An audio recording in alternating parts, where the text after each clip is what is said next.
Почитувани гледачи, добро вечер и добре дојдовте во уште едно издание Јаде Бурек на ТВ Сонце. Имам чест и задоволство да ви представам еден човек кој во суштина искрено го запознав на Твитер. На Твитер разменивме мисли, имавме заеднички некој пријател и во меѓувреме се случи една непријатна случка и јас сакав да му дадам поддршка и да помогнам на некој начин. Но пред да дојдеме за главната тема и за поводот, сакам да ви го представам гостинот Никола Геевски, пастор од Евангелска црква. Евангелска Soulcraft црква. се вика, да, црква. Како се вика? Soulcraft. Soulcraft. Да. Да, кажи ми малце за Евангелска црква.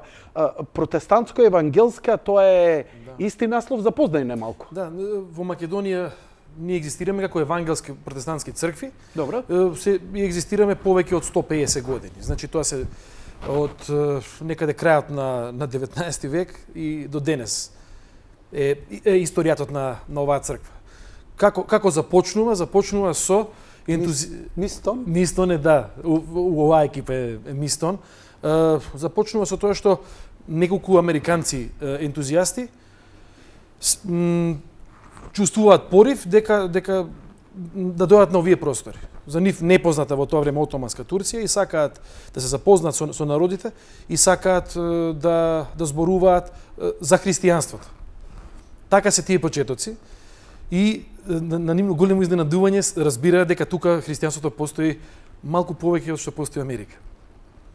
Добиваат решение, добиваат документ од султанот дека тие можат тоа да го прават на територијата на тогашната Отоманска империја и започнуваат со овој начин на христијанско действување. Тоа е проповедта во суштина, Да, така? да. Добро. Во суштина вака, во суштина тоа што е карактеристично за евангелските протестанти е дека Библијата е во центарот, значи на тоа што се прави, дали е тоа проповед или како да кажам, било каков собир, и од друга страна нешто што е започнато уште од таа стара реформација, тоа е индивидуалната одговорност. Еве вака, indulge me.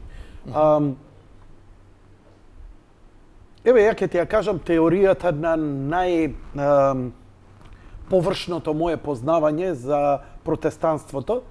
А ти најди го тоа како повод да го кажеш многу постручно, а ги молам гледачите мене да ме абстрахираат, а јас само чисто како Да, сега. еве да речеме некако повод дека протестанството се јавува како некој вид на реакција на она што се случува во католицизмот. Да. И дека е нешто што е, сега тоа е урбаната, тоа е легендата, дека тргнати да идат кон православие, масонеријата го спречува тоа и они остануваат како протестанти да делуваат на таа територија.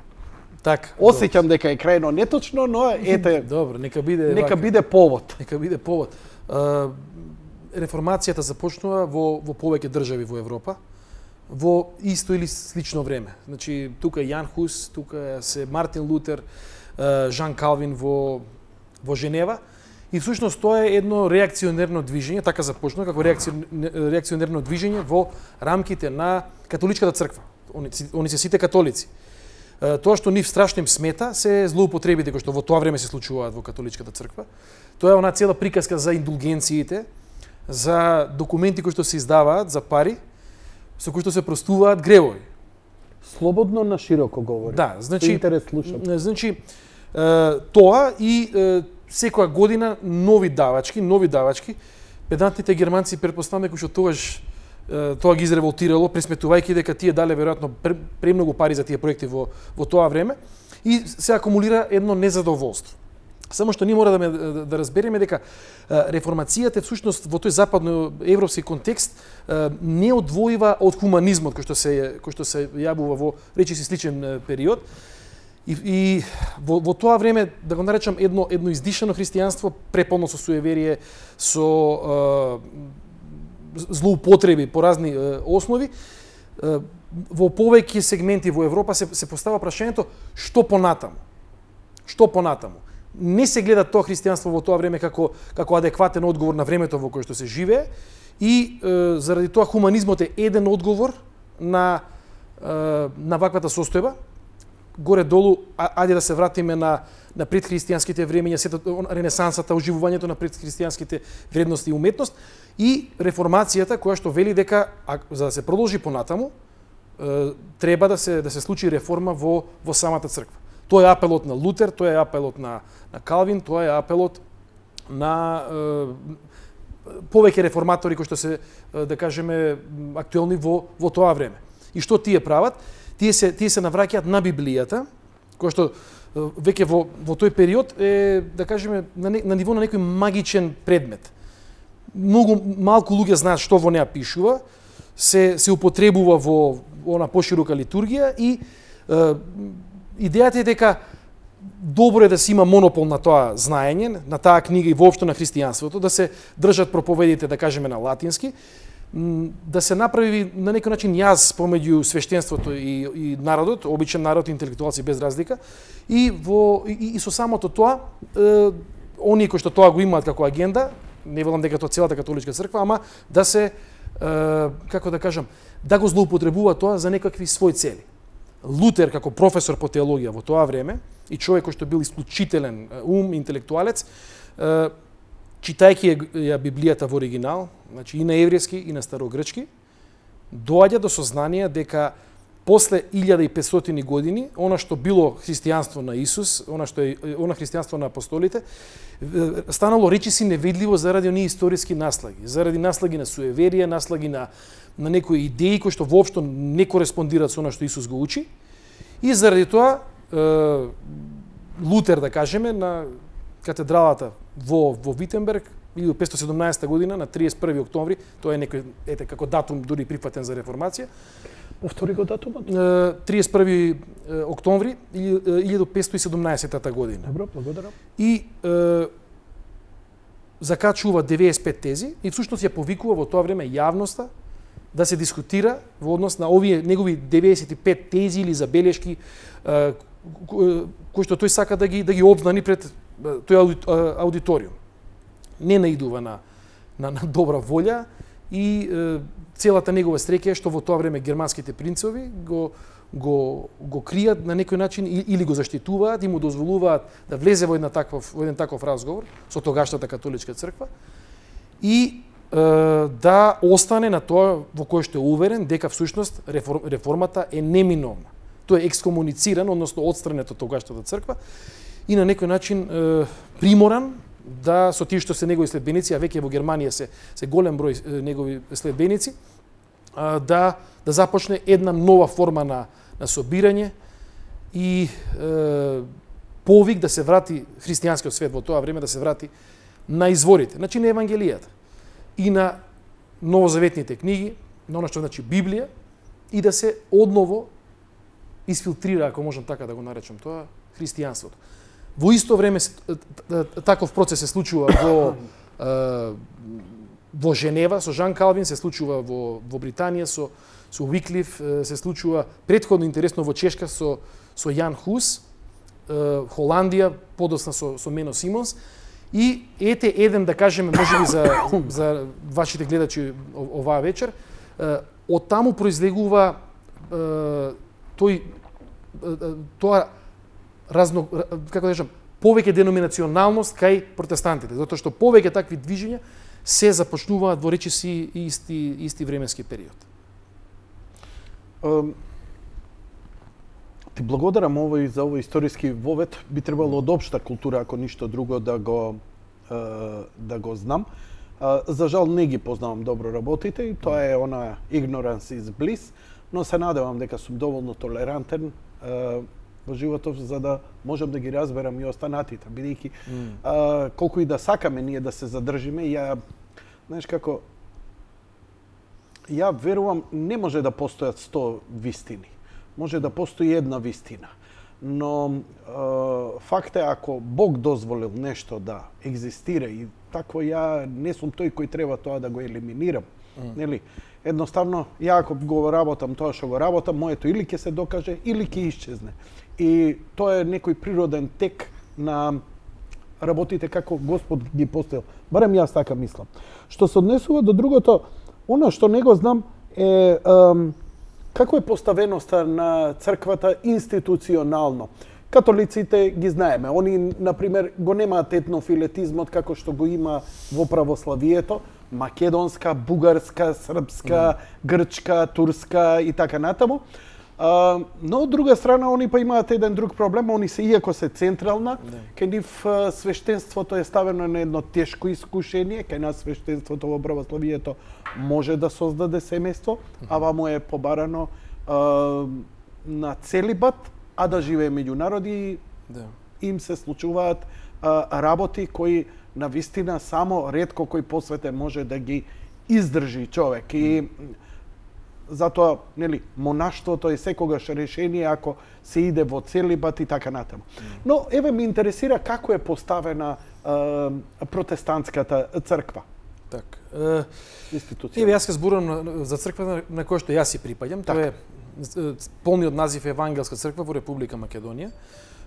Ние сме потполно, да употребам еден православен термин, ние сме потполно автокефална црква. Што значи, ние немаме надворешна структура која што на било кој начин влие на нашите одлуки или би ги насочила истите, би ги одобрувала истите. Во смисла како католиците што имаат папа, како што ние имаме Вартоломеј нели, Вселенски патриарх, Вселенскиот патриарх, вие таква ние немаме таков еквивалент. Значи нашето водство е комплетно македонско водство, отприлика 20-25 пастори овде во Македонија и од Македонија, кои што немаат некоја друга, пак ќе кажам, структура која што директно би влијала на нивната работа. И без оглед што е еве протестанството води од легендарната Мис Тон за која имаме и филм снимено и драго ми е дека тоа не е некоја само фиктивна приказна, туку една историски факт и личност кој мене ми е искрено драг дека американскиот народ се интересирал за оваа земја, за овој народ овде кој уште од многу одамна. Тоа е една позитивна приказна во ова целово политичко милје во кое нема да влеземе, ама ете нека им има у подсвест на луѓето. Може малку да кажем некои интересни податоци кои што те молам. Во тој период каде се случува на некој начин препознавањето помеѓу во тоа време револуционерните структури во Македонија и протестантските мисионери. Протестантските мисионери доаѓаат и сваќаат дека тука има христијанство со векови и дел од нашата работа од секогаш и до ден денес е, да кажеме, она социјална работа. Некако што често пати се мисли за ние да придобиеме некој нов, ние сметаме дека тоа е наш мандат од Бога, дека ако е некој сиромашен треба да му помогнеш и ако треба и ако си во можност да му излезеш во пресед, дека тоа треба да го направиш. И тие одат, да кажем, еве ќе се држиме на нашите простори, одат во една Македонија, во тоа време географска Македонија во рамките на Отоманската империја и одат во Солунскиот затвор. И во Солунскиот затвор тие сакаат да работат со затвореници. Тие реално не знаат кои се овие затвореници. И во Солунскиот затвор тие разбираат дека огромен дел од тие затвореници се всушност револуционери, македонски револуционери кои што се борат за слобода во контекстот на Отоманската империја. И таму тие дознаваат дека тие не се сами најчесто, туку дека имаат семејства и дека тие семејства страдаат заради тоа што овие луѓе се определиле да одат во едни вакви насоки. Кога зборувам за протестантски мисионери, добро да се има на ум дека тоа не се некои, како да кажам, високи оние елитистички структури, тоа е едно, да го наречам, grassroots движење. Тоа исто така може би... Што значи тоа? Grassroots движење значи дека у принцип доаѓањето на овие мисионери, на овие во нашите краишта, не било никогаш финансирано од државни структури и од државни институции. Туку дека одредена црква, која што да кажеме број, не знам, 100, 200, 500 возрастни, всушност преку нашата форма на финансирање, доброволен прилог, собира пари и го испраќа тој човек да биде мисионер во некоја друга земја. Така било и со овие луѓе, кои што тука дошле и кои што сакале да распространат Библијата во тоа време, заради тоа што реално тоа што за нив било изненадувачки, до некаде е дека Библијата не била толку актуелна, да кажеме, во во нивните контакти, значи во животот на обичните луѓе. Значи ова не се луѓе кои што сакаат елитистички да ги постават работи, туку едноставно разговарајќи со луѓето кои што живееле на овие простори, сватиле дека можеби Библијата не е најприсутна и почнуваат да кажеме да даваат Библии, да нудат тоа што тие го сметаат за соодветната библиска едукација. И со таков еден силен стремеж, со таква една определеност дека секој еден човек треба да чуе оваа Христова порака на светот, тие доаѓаат тука во Македонија.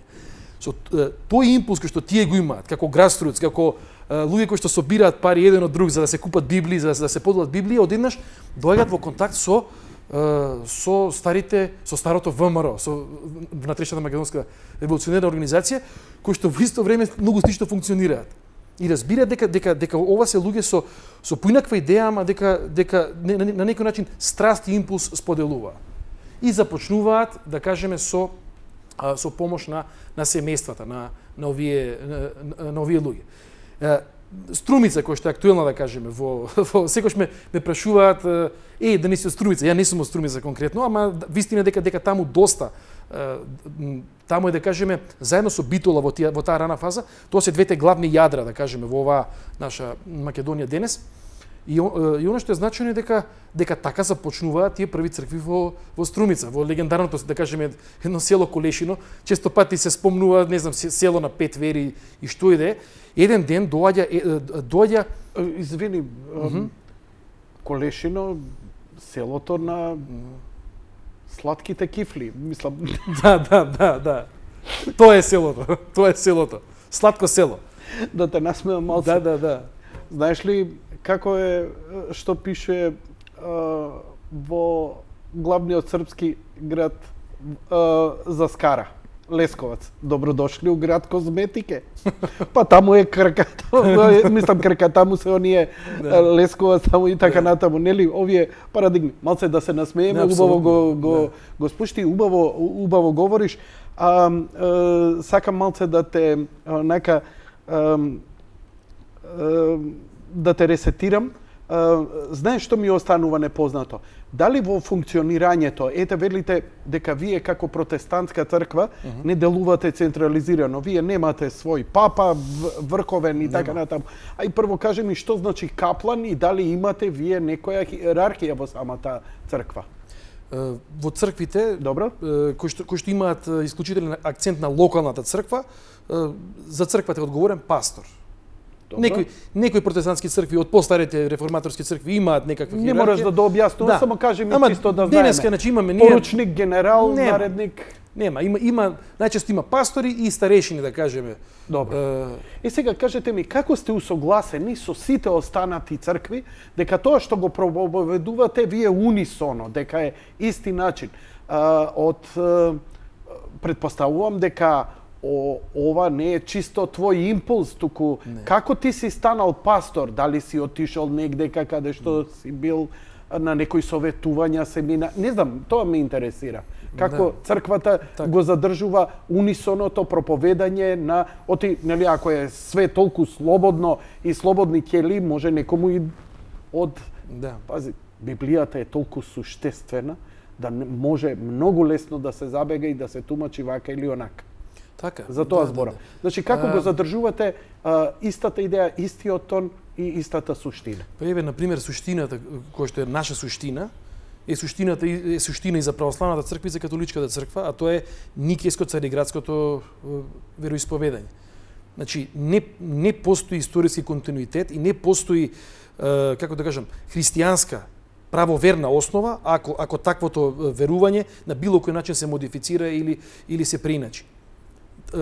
Во таа смисла, протестантските цркви го имаат истото верување, со тоа што, за разлика, може би ќе биде интересно, од православната црква, ние немаме канонизирана култура, што значи, ако православната црква е византијска култура на, не знам, на 4-5 век и подоцнежна е канонизирана во она што значи архитектура и литургиски обреди, во сите тие, во таа цела символика. После Васеленските собори? Да. Значи, во тој цел, еве, како еден производ на сите тие процеси низ кои што била, кај нас ние имаме две работи.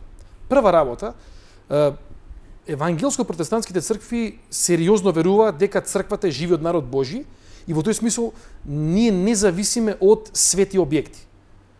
Ние можеме да имаме црквена богослужба ке тебе во студио, можеме да имаме градски парк, можеме да имаме било каде. Тоа е едната работа и втората работа би била дека секој има право да изрази својата вера преку културни форми, уметнички форми како што смета дека е тоа соодветно. И да кажеме во тој смисол протестантските цркви и црквата на која што јас припаѓам имаат, да кажеме, литургија. Мене ми интересно ќе ми речат како е кај вас на литургија, така. И Тоа е проповедта кога се врши. да, Еден проповеда, а другите слушаат, така? и еден проповеда, другите слушаат, и ако не слушаат, тешко нив се знае. Да, знам, одма кибритчето се пали. Имаме соба за инквизиција. Да, одма тегни онака. Не, например, луѓе се чудат добро. кој ќе ме прашаат, добро, како е кај вас музиката? Бас, бубањ, гитара, сајзер, значи тоа е нашата литургија. Оти е таква денеска. Затоа што е таква музиката денес. Добро? Ве разбирам. Јас не можам да барам од музичарите кај мене во црква да создаваат ренесансна некоја музика или не знам што е. Ве разбирам. Е, Не така. треба да се правдате, само ми интересира. Не е правдање, само да знам како е. Да. Колку трае една, вие како ги нарекувате тоа? Богослужба. Колку Да. трае една таква богослужба? Саат и 15 минути. Добро. Ако сум расположен, може малце поише. Што содржи? Еве, јас знам што Да. содржи, на пример, православната богослужба. Ме интересира што содржи кај вас. Доаѓаме сите, излегува пасторот, изгледува капланот и што се случува? Па, најчесто започнуваме со музика, пошто сакаме многу, музиката и текако важна за нас. Респект. Да. Сакаме музика, имаме проповед, молитва. Така? Обично завршуваме со уште една-две песни, молитва и собираме доброволен прилог. А, Тоа е некоја најопшта структура, мислам најгенерална структура. Она што е карактеристично за протестантската црква, го рековте вие дека немате свети реликви во рамките на вашата црква. Нема свети објекти. Свети објекти се извинувам. И реликвии нема, да. И реликвии нема. Нема путири, нема свети палење, нема фрески, икони, нема причест. Причест има. А имате причест? Да. Се извинувам, како е причеста? Еднаш месечно, значи, Добро. да, лепи вино, молитва за лебот и за виното и видиш, ова е за мене сосема ново. И повик, Значи, повик да се земе причест. Но сигурно не може имате некој кој е посветен, претпоставувам дека пасторот е тој во молитва кој го обавува тоа действие во кое лебото и винот преку молитва во даден момент стануваат тело и крв Христови, така? Нашето верување е малку поинакво во однос Повелете, во однос на причеста. Значи, ние не веруваме дека лебот станува тело и дека виното станува крв. Ние веруваме дека тие остануваат исти, но дека во тој чин Бог е посебно присутен, да кажеме. Значи нема нешто што се нарекува трансубстанцијација се да. Малце сега тогаш јас да ви ја различам верата. Лебот и виното остануваат исти и кај нас во православие, но ја добиваат Божјата благодат од Светиот Дух кој го повикуваме да ги благослови и затоа они стануваат тело и крв Христова. Ние така ги нарекуваме затоа што стануваат нешто повеќе и едноставно. И за нас станува нешто повеќе, мислам дека можеби е во прашање дефинирање номенклатура или како би било. Добро го кажа, ние едноставно се работи за формално изразување, а за иста суштина. Ако вашиот свештеник, се извинувам, немате свештеници, каплан, пастор, го повикува при молитва, го повикува Бог и Светиот Дух, тогаш тоа е тоа. Да, значи ние веруваме дека Бог е посебно различни. Да, дека не, апсолутно. Мислам ме интересира, еве сега ова вака ви благодарам, убаво разјаснивте, но ме интересира една работа. Како е застапено протестанството во Македонија? Јас знам многу луѓе, особено од јавниот живот, од политиката, така луѓе кои се малце Знаеш, и преку нив може би се создава една слика на елитизам, луѓе кои така се поимотни, кои се прозападно ориентирани, се тие што се повеќе протестантски ориентирани. Малце еден коментар на ова и втора една работа, колку ве има, колку цркви имате, каде ви се црквите, ми интересира чисто онака. Повторно, деноминацијата на која што јас си припаѓам има 35 отприлика цркви низ Македонија. Евангелска црква во Република Македонија. Импресивно. Сите заедно евангелско-протестантски цркви имаме сигурно околу 60-70 цркви низ Македонија. Како го рековте првиот збор, вашата што? Деноминација. Што значи тоа деноминација ваша? Има повеќе деноминации. Да не сме Не. Се шегувам. Деноминација значи една локална црквена структура која што функционира во рамките на евангелско-протестантските на поширокото тело. Значи имаме такви десетина во Македонија. А кој ги формира? Вашата е формирана од каде? Нашата е формирана 80-тите години, крајот на 80-тите од неколку луѓе кои што започнале да повторно да читаат Библија заедно дома, да се молат и да се прашуваат што ова за нас значи денес, како ни би требало да живееме и да действуваме. Кој е тој универзитет или тој центар каде што вие добивате, ми рековте, за да се задржи унисоноста, еднаквоста во проповедта на тумачењето на Светата книга? Каде е тоа? Дали е тоа, не знам сега, карикирам, Единбург, Лондон, Париз, Њујорк? Евангелскиот протестантизам е реално глобално движење. Значи, има отприлика 600 милиони евангелски протестанти во светов. Такви институции има сигурно, јас би рекол, над 5 до 10 илјади. Од, не знам, Африка, Азија, Јужна, Северна Америка.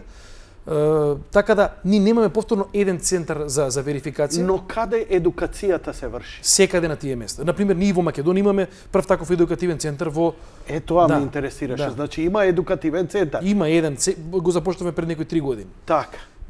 И во тој центар вие го или доаѓаат ваши браќа од други земји, универзитети, рековте и Мартин Лутер бил професор по теологија, дали такви теолози се застапени во таа едукација каде што дечки, окей, глава 5 се она евангелие, тоа вака го тумачиме да нема slip of tongue или така натаму. Тоа покушавам тоа се обидувам да го разберам како е кај вас. Да, значи имаме едукација, да се задржам овде во Македонија, институцијата се вика Евангелско-теолошки институт во Куманово. Значи не е во Скопје, туку во Куманово е.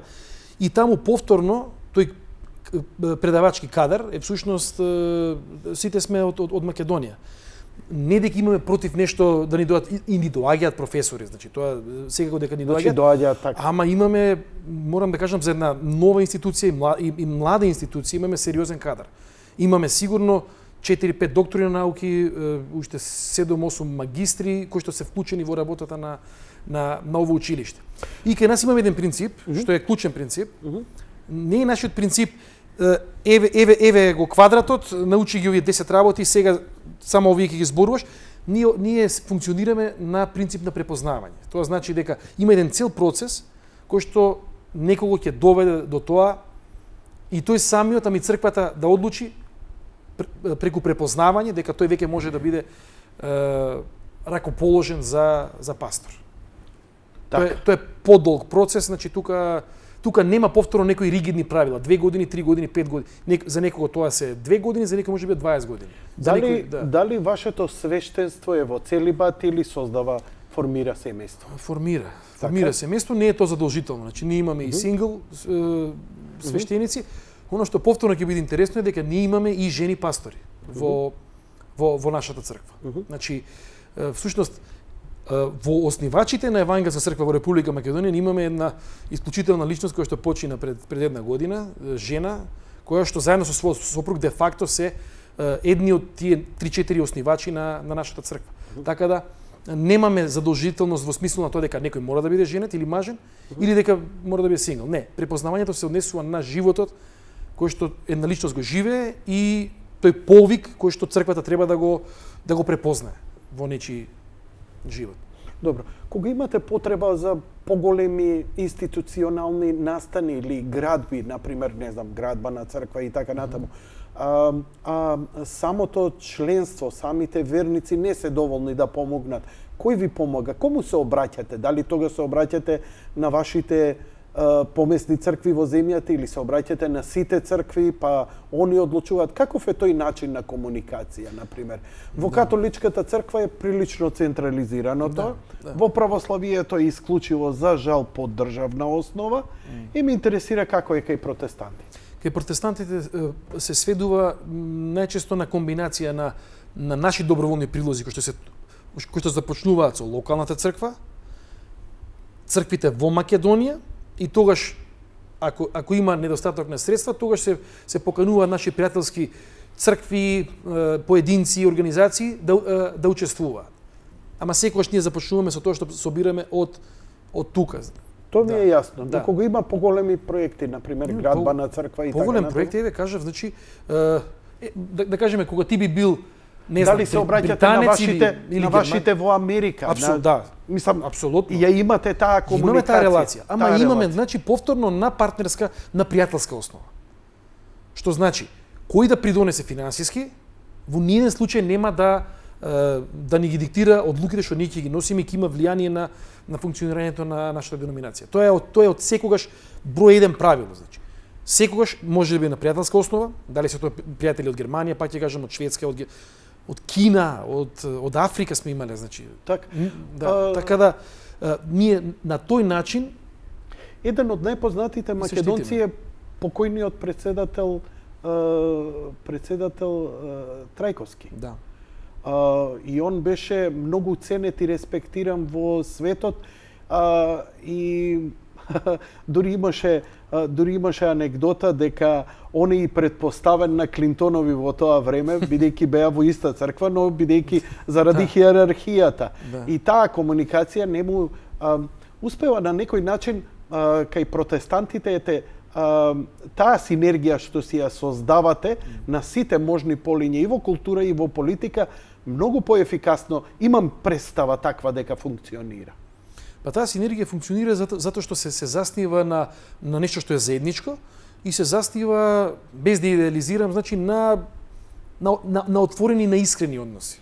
Нема, ако јас ти учинам, ти сега заврши ми на политичка работа вака, затоа што ти си сега, не знам, председател на таа компанија, ја ќе ти помогнам, ама турни ме да кинисам. Такви работи немате. Не, и да кажеме, ако ги спомнеме во тој смисол американците, они се за мене фасцинантни, затоа што ке нив реално нема да речем, нема они непотизам и такви тенденции, ама тие сакаат да знаат со кој човек се дружат или соработуваат или што и да е, и тука ке нив нема многу милост, како да кажам. Значи тоа се, ако се изградени пријателски односи, тие неминовно ќе се прелијат и на други подрачја.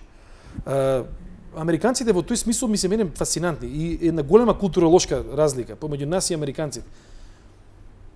Американците ти веруваат се додека не се покажеш неверодостоен. Македонците и балканците не ти веруваат се додека не се покажеш веродостоен. Не, мислам, начин на... Извини. Леле, толку го кажа ова прекрасно, мене ме стопли, али ми удри вицот за нашиот кој отишол... отишол у Германија. И вика, карти играле покер. И вика, дај да видам карти, вика, имам 4 кеца. Дај да видам карти, не бе, вика, на поверење играме овде. А поверење, вика, која ми тргна карта. Ама тоа, точно низ овој вид што ме фати мене смеа, точно добро го карактеризира тој западен менталитет дека човек по дефолт ти верува, а овде човек по дефолт не ти верува. По дефолт додека не дојде погребот па да речат стварно добар беше, требаше повеќе. И сега, ама и едните и другите сега па можеме да забегаме, а кој е во право? Јас повеќе го сакам американскиот принцип. И јас го сакам. Затоа што се они брзи да те прифатат Така? на некој ниво. Ама кој ќе те пресече крај, више сите врати ти се затворени. Нема назад. Така. Нема назад. Нема назад. И јас сум се чудел, прв пат кога сум одел во Америка, пријатели на мои пријатели. Еве ти клучот, извини, ние не сме дома недела дена. Да. Еве ти клучот куќата, еве ти клучот кола, еве ти фрижидер, значи се ти е на дофат. Така. И јас сум бил збунет, свикам. Тоа македонец нема да го направи. Македонец, балканец, се Балканец извинувам. нема никогаш Балканец, да го зборам сите на Балкан, што сме се извинувам Сите, на сите, македонците. Значи, сите што живеат на Балкано, сите народи, народности, националности и раси сме ние со недоверба и со лоша мисла, се додека не се покаже спротивно. Да. Но добро, кај нас таква е историјата, ако можам да кажам. Ние во овие наши цркви, во евангелско-протестантски цркви, тоа пријателство, тие врски што ние се обидуваме, значи не дека немало исклучоци и пак ќе кажам, ама тоа е тој начин. Значи ако мене Јанко ме препорачал, тие тоа го сметаат многу сериозно. Тоа значи дека нивниот пријател го препорачал Никола и тие нема никаква задршка. Значи јас сум ги прашал во однос на тоа. Они се чудат, па за нас викаат, вие цело време све некои прашања, подпрашања се туткате. Ама нашата историја, нашата состојба не е. Празниците кои се Божик, Великден, дали исто ги имате во вашата црква? Тоа пишев на Твитер пред некое време. Ја моја да те прашам, а ти пиши си на Твитер. Пишев, не ќе ти кажам зашто кротка црква, два Божика слави. Значи ние во Македонија славиме и 25 и 7. Ја би сакал. Зашто да не мислам? Не, особено затоа што ние не сме догматични околу датумот и ние на 25 ќе направиме одбележување, ама реално во Македонија славиме на 7 и ги збунуваме наши протестанти ширум светот, кој ќе им кажеме, знаеш што, фала пуно за се, ама сега нас ни е Божик на 7 јануари.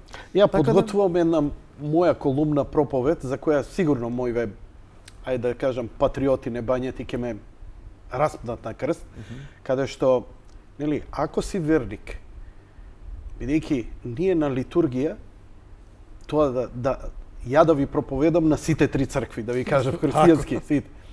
Ние идеме за да го имитираме вечниот ден, бидејќи веруваме во вечен живот. Ако веруваме во вечен ден, во таа литургија имаме и воскресение, и Божик, и раѓањето, и умирањето наше. Во еден ден ние сега живееме во секој мој датум, дали ќе биде 5 јули, 55 август, 8 март, мене ми е крајно небитно кога се расправаат за календари западен, мене ми е смешно. Абе, нека е за рад кога сакате. Сакате на 4 јули, на 1 мај, договорете се. 4 јули малце американците може да знаат. Не, се да, ќе имаме номер малце ќе биде повесело. Сакам да кажам, дека ако веруваш во вечен ден, датум треба да ти е смешна работа, ништо не значи. Не сум секундарен, во смисол, евангелските протестанти, кога се малцинство, го превземаат датумот на доминантната христијанска црква. Во овој случај македонската православна го слави на 7 и ние го славиме на 7. И тоа покажува дека имате почит. Апсолутно. Дали сте задоволни од вашиот третман во државата? Како државата, например, се однесува спрема муслиманската, значи вероисповест и муслиманската религија и како спрема православната и католичката? Дали сте вие задоволни од третманот кој го има? Обично овие три конфесии се, нели, во работа. Но, интересно ми е што имате многу јаки личности, ама некако не сте застапени онака како треба. Дали тоа заради бројноста или заради вашето неинституционално делување, како што овие цркви тоа го прават? Па добро, кај нас да кажеме форми на политички притисок, кај нас никош не сме имале таква некоја засилена агенда или не знам, или инсистирање. Тоа е една работа. Втора работа е, разговарав со постарите пастори од мене, и тие викаат вака, работите не се идеални во моментов, ама од, да кажеме, од 91 до денес се е доста подобрени. И има туку уште нешта кои што треба да се подобруваат, третман и некои права кои што би требало да ги уживаме, ама во исто време ние треба да бидеме свесни дека дека и не може преку ноќ работите да ги менуваме. Еве, на пример, оваа година имавме извонреден состанок со председателот на Комисијата за верски заедници, со Даријан Сотировски, и му во еден разговор му наговестивме дека оваа година ние би сакале 31 октомври да влезе во календарот на празници. Затоа што ние кажавме, ние сме протестанти, ние сакаме работен ден да не биде. Не работен да биде. No objection. Objection. Да видиме дали ќе биде sustained. Overruled. Значи, ако е празник, сакам да не работиме. Еве ги сите моеве климаат со глава. Амин тука Ама се утепавме од работа, дајте празници луѓе. Ама сите мора боише празници. Мора. Да видиме кога е роден Лутер, кога дај да се дружиме, па има нешто. Што ви е главно за софра? Еве, на пример, не знам, кај за Божик кај нас православните ни е прасе. Кај на запад е мисирката, ми се чини, така мисирка. Што е кај вас? Кај нас имате ли нешто вака традиционално нешто што ви се врти? Кифлички ли се? Не знам. Кифлици и руска и ајбар. Руско влијани? Руско влијани. Океј. Ти благодарам, пријатна личност си, ти благодарам што на убав начин вака, а сега би се префрлил на малце непријатната работа. Имено факт е, почитувани гледачи, дека јас со овој почитуван господин се запознав на Твитер и така искомунициравме. Една вест која он ја објави пред неколку дена на неговиот Твитер профил, неговиот Твитер профил се вика Протестантски оџа. Нема да навлегуваме зошто протестантски оџа, но покажа една слика дека на една куќа ќе навлеземе зашто сум протестантски оџа. На една конференција се запознав со три албанки и им кажав дека сум пастор. Добро. На првата пауза. И на втората пауза ми доаѓаат повторно и вика, чекај, вика, тоа пастор вика кај нас, вика, ние тоа го немаме многу во Македонија. Дали си вика ти протестантски оџа? И ја им кажав, баш така. Протестантски оџа. Добро. Така да, они ми се мене куми за ова што го имам на Твитер. Значи, ја нешто се мислам сега вака, да се ставам овдека во емисија православен пастор. Па зашто да не? Па сега види. Зашто да не? Вака звучи онака сочно. Беше изненадувачки со мене, но добро, ајде, уште не почнуваме бидејќи сега ти дефокусираш и ти благодарам заради тоа. Ја сврте. Кој све е во оваа црква? Македонци, албанци, срби, роми, грци, турци, кои бидејќи претпоставам како и секоја црква не прави некоја разлика, но еве да речеме македонската православна е претежно македонци, во исламската заедница претежно се албанци. Како е кај вас? Протестантизмот бил интернационално движење и секогаш инсистирал во богослужбените форми да биде, како да кажам, да биде застапени локални културни форми. Така да кажеме и во Македонија од секогаш било тоа разнолико, уште самите почетоци. Пастори кои што биле македонци, албанци, власи, значи има од неколку, можеби гледачите знаат, можеби не знаат, оној конгрес во Битола, кој што албанците го нарекуваат конгрес и манастирит, е всушност свикан од албанец, пастор на протестантската црква во Битола, Герасим или Джерасим Чиријази. И тоа секогаш било така. И кога ќе го видиме ние животот на Чиријази, ние ќе видиме дека тој е од Јужна Албанија и живее роден беше во Битола, доаѓа во Скопје, проповеда на македонски, се враќа назад, продолжува во Албанија. Тоа е тој дух кој што до ден денес, да кажеме, и ние инсистираме дека секоја локална црква има право да се избере каква ќе биде богослужбата во однос на форма и во однос на јазик. Така да во Македонија ние имаме цркви кои што се на македонски јазик, со македонски водачи, имаме цркви помеѓу роми кои што се на ромски јазик и од пред сега брзо време имаме и прва албанска евангелска протестантска црква со пастор албанец и богослужбата, проповедите, песните, сите тие елементи се всушност на албански. Има ли интерес? Кај ромите, кај албанците? Има ке сите. Има ке сите. Да, има реално ке сите затоа што ако ништо друго, затоа што е една нова форма и една инклузивна форма, да кажеме, која што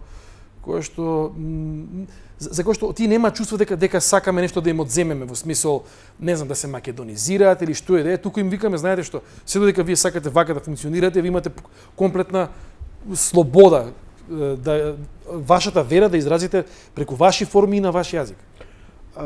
Кога ви се обраќаат, како ви се обраќаат? Оче, пасторе, ви целуваат рака, кога ви бараат ли благослов, дали ги покрстувате? Имате ли такви некои форми на релации? Па, ние, пак ќе кажам, неконвенционално, поготово јас неконвенционално функционирам, ако ми кажат пасторе, ќе одговорам, ама најчесто или на прво име, Никола, или по надимак ме викаат, така да дури на богослужба кај нас не е невообичаено. Ако пасторот нешто не е баш најасен во некоја точка, некој да каже, можеш или да објасни или што иде. Значи, немаме ние таков начин на формално функционирање. Искрено ќе ви кажам, мојот став личен е дека кога ќе ми кажат пастор, и така почнав. Не ја да инсистирам они да ми викаат пасторе или не знам која би била таа форма, туку кога тие ќе почувствуваат дека јас сум нивен пастор, дека ако човек те сретне на улица, те препознае и побара благослов од тебе. Може ли да побара благослов од тебе и можеш ли да му го дадеш? Благослов, не знам во која форма јас би го дал, во смисол Господ да те благослови. Па апсолутно, да. Зашто да не? Бидејќи скоро сите религии тоа го имаат, нели, луѓето бараат благослов од свештеното лице и овие им го даваат, бидејќи они се како епископи, они имаат нели Божјата благодатна енергија која треба несебично сите да им ја разделат. Ама кај нас на пример ние не веруваме дека пасторот е еквивалент на свештеник во тој смисол. Значи ние не веруваме дека одлично ми објасни. Да, не верувам дека јас сум посредник помеѓу луѓето, Бог и луѓето, мислам. Тоа кај нас не постои.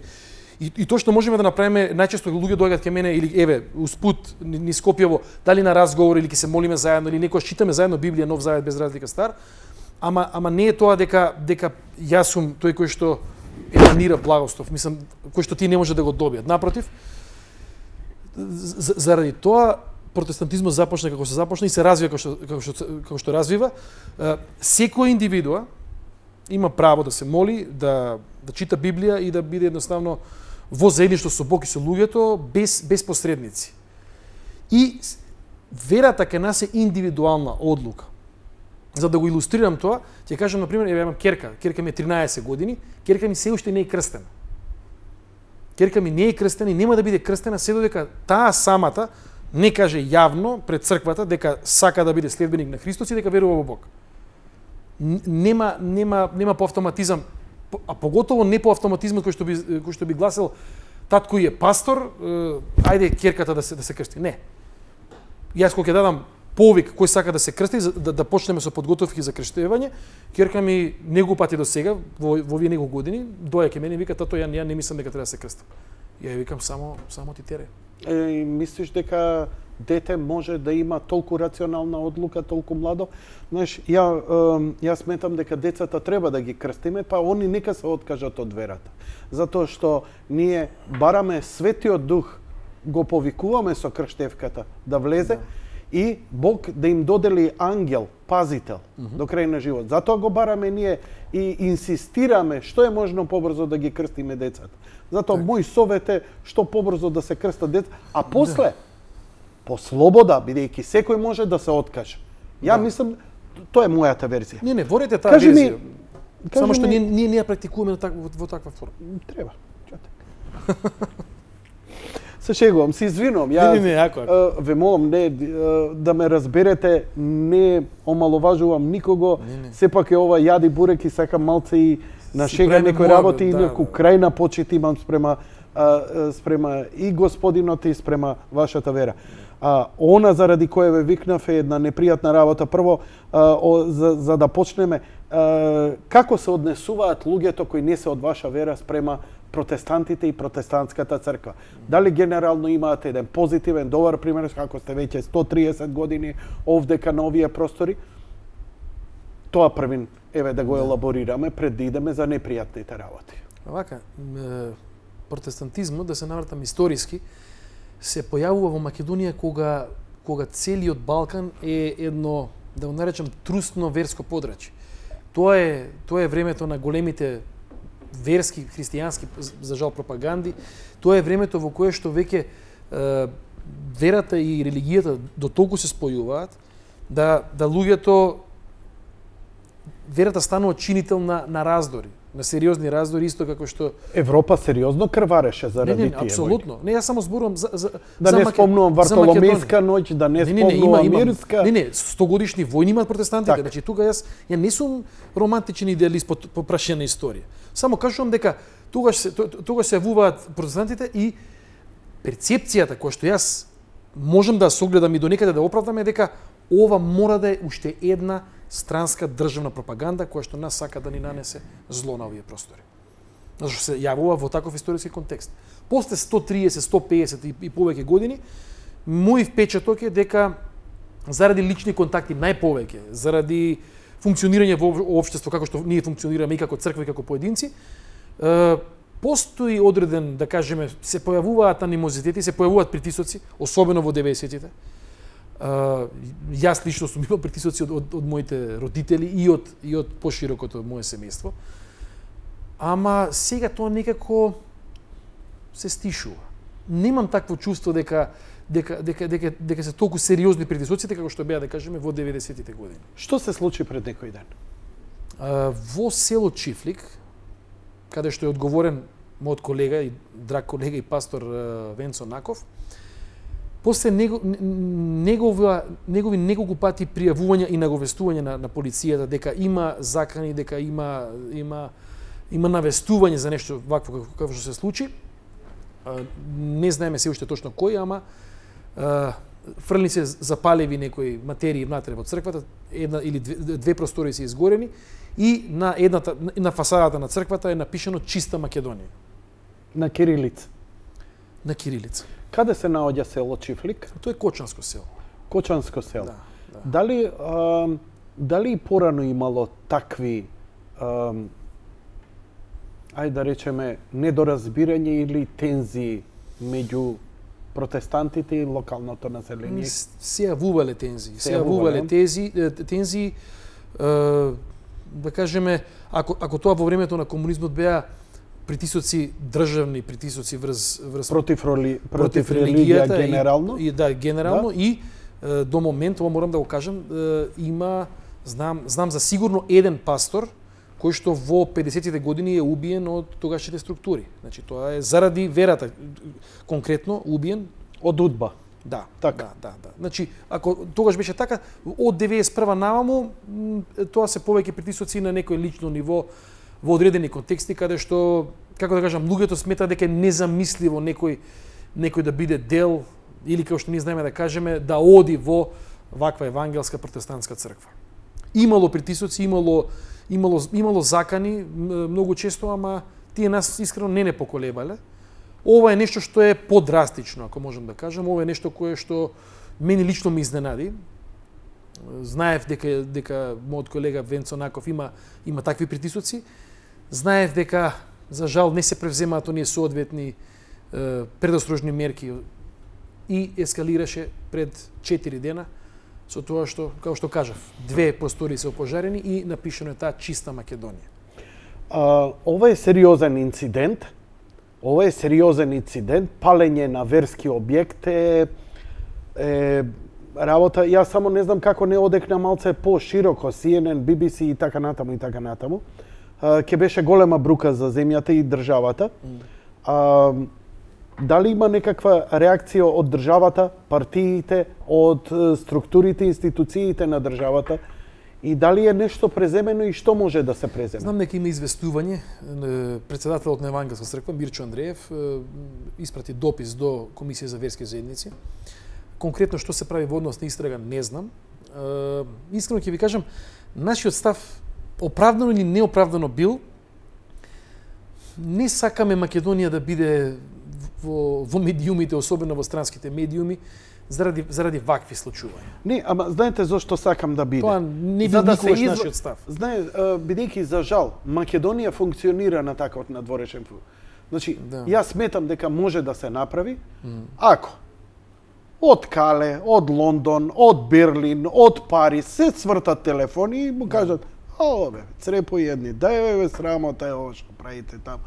Господине, одма ќе го средиме. Кога нема реакција, Да. ајде, терај го и така натаму. Значи, јас 20 години ја терам, Никола, оваа емисија и едно научив дека овде може Македонија да обстане не заради име или презиме или устав или ова, само ако луѓето се толерираат едни меѓу други. Без оглед дали јас се согласувам со вашата вера или не се согласувам со твојата определба, било каква да е. Колку и да не ми се допаѓа. Ние мораме, ако ништо друго, да постапиме на крајот на криштата. Ако не знаеш како да постапиш, прашај се како Господ Исус Христос би постапил и така постапувај. Затоа ти благодарам што дојде во емисија. Само да напоменам уште една Повели, работи, те не е молам. проблем. Пред 20 години, може би малку веќе повеќе, јас би ги шкртал тие исти графити и исти пораки. Ако се тоа млади, сега не знам, не можам да претпоставам, ама мене некако ми личи дека најчесто тука е таа врела крв, многу можно е да се тоа некои млади момци претпоставува. Со нив би требало подобро е да се разговара и да видат што е одошто. Ова е мој личен став, значи никако да се криминализираат, никако да се викнат на еден разговор. Од друга страна, јас верувам, пак ќе кажам, ако е тоа некоја таква група, да им се даде некаква општествено корисна работа, да земат да искречат тоа што е таму штета нанесена, да направат нешто што е корисно за тоа село, за Кочани, не знам што и да е, да се запознаат со луѓето кои што одат во оваа црква.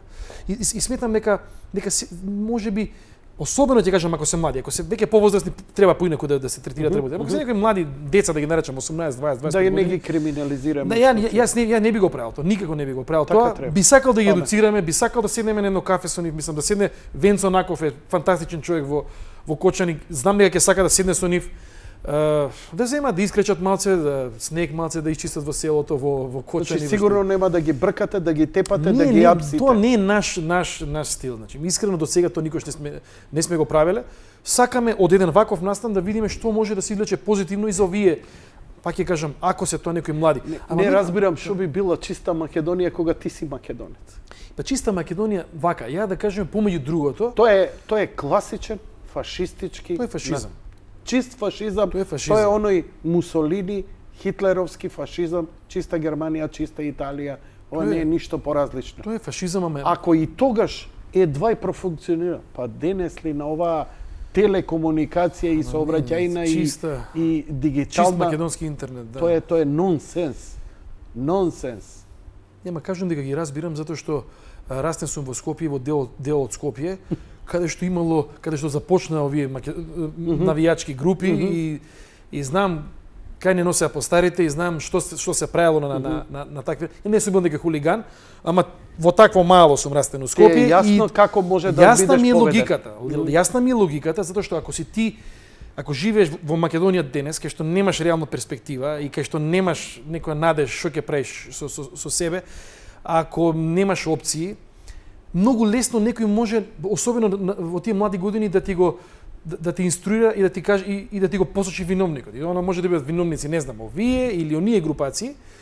И кога адреналинот е на високо ниво и кога тој ентузијазам е, кога се презима една наратива дека јас ја штитам Македонија и нема да подклекнем и што и да е, се случуваат вакви работи. И за жал, мислам, знам работи што се правеле, да. Знаеш што ме боли највише, што најретко вака ќе постапи атеист или антитеист. Ја имам пријател кој често гости овде, кој вика, не јас што сум атеист, јас сум антитеист, јас сум се спротивно на Бог. Ама да е жив и здрав, мислам, да има благослов. Да, ама како да ти кажам, има респект спрема мене и моите светогледи и мојата религија. Он точно знае кој сум, што сум и во што верувам. Да. И сега тој никогаш не ми направил белја, собрат мој ми направил белја. Ете, тоа е многу интересно и тоа е она чудна чудно битисување на во овој 21 век во кој искушенијата се многу тешки. Не, апсолутно.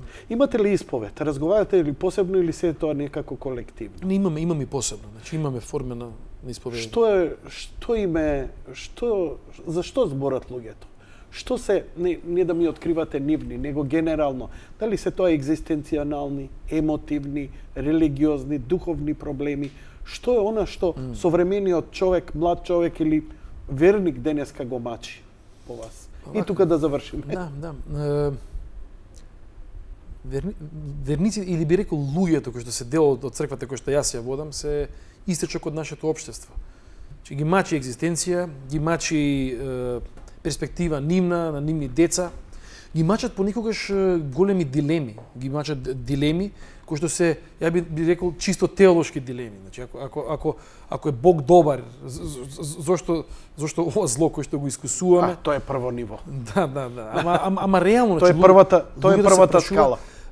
Злото ги погаѓа и она што е моја, да кажам, улога во таа во тој цел дискурс, во тие разговори, не е ја да давам некои магични решенија, мислам дека најповеќе на луѓето им значи тоа што знае дека имаат некој кој што ќе ги изслуша, ќе се моли за нив, ќе каже збор 2. Така да тие се тие предизвици ке помладата генерација, кој што исто така ке нас имаме доста млади во црквите, етички дилеми кои што произлегуваат од овој технолошки развој, од дилеми, значи кои што се реални, сериозни, едно поинакво гледање, многу често критички настроени кон црквата, кон мене како пастор, се инсистира со големо право на тој социјален ангажман, што правиме ние, не знам, за сиромаштите, што правиме ние за сираците, што правиме ние како црква, што правиме ние како црква, што правиш ти, значи така во таков формат се, да кажеме, нашите разговори, не е тоа дека јас од некој високо на луѓето им кажувам еве сега ти што треба да правиш, благословен биди и тере, туку тие ме предизвикуваат потполно еднакво како што и во таков еден јас сум предизвикан. И во таков еден личносен, интимен однос, дали завршува тоа со читање на некоја соодветна молитва? Кај нас молитвите се најчесто фристайл. Oh yeah. Да, фристайл се кај нас. Значи сешен. Луѓето ги охрабруваме. Музички, сешен. Да. Значи вака, јас си ги Вие сакам. си го имате оче на што знам. Јас си ги сакам литургиските молитви. Дали е тоа Исусовата молитва или Отче наш, значи или псалмите, ама ке нас инсистира на тој фристайл, во смисол кажи му на Бог она што го чувствуваш на начин на кој што го чувствуваш. И кога ги читаме псалмите, како литература, како молитви библиски, луѓе се изненадуваат. Јас често пати знам да им дадам, има едно прекрасно издание македонско на псалмите. Се изненадуваат колку се псалмите непосредни и колку всушност бегаат од некој религиозен пасторски вокабулар. Само да им нареках вавилонски или 50-тиот и ќе си најдат утеха и ќе сватат дека имаат собраќа духовни кои многу длабоко паднале, ама има надеж за нив. Многу ви благодарам за вечерашното гостување. Ми беше вистинско задоволство и ова нека биде едно прво од многуте идни гостувања во кои можеме да отвориме и некои религиозни разговори. Ќе ми требаш за понатаму за некои работи. Јас сум тука, благодарам за поддршката што проговоривме за сите овие за насилството теми. Поддршка, за религијата не се разбирам, но респект и почит кон вас и вашата црква и вашите верници. Благодарам. Почитувани гледачи, тоа беше се за овој дел од емисијата. Ќе направиме кратка пауза, потоа се враќаме назад.